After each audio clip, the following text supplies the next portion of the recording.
पुढची बातमी आहे आपल्या राज्यातल्या भीषण पाणी टंचाईची। बुलढाणा जिल्ह्यात एप्रिल महिन्यामध्येच भीषण पाणी टंचाई जाणवू लागली आहे। ग्रामीण भागातल्या पाणी पुरवठ्याची परिस्थिती किती चिंताजनक आहे हे या दृश्यांवरून लक्षात येतं।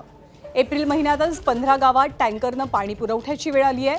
48 गावांमध्ये विहिरी अधिग्रहित करण्यात आलेल्या आहेत आणि अजून मे महिन्यामध्ये जलसाठा कमी होऊन भीषण पाणी टंचाई निर्माण होऊ शकते असा अंदाज आहे। सध्या बुलढाणा जिल्ह्यातला पाणीसाठा 30% आलाय आणि आगामी काळात मोठ्या प्रमाणात पाणी टंचाईला नागरिकांना सामोरं जावं लागण्याची शक्यता आहे। एप्रिल महिन्यामध्येच बुलढाणा जिल्ह्यातील अनेक शहरात आणि ग्रामीण भागातही नागरिकांना पाणी पुरवठा 10 ते 15 दिवसाआड होतोय।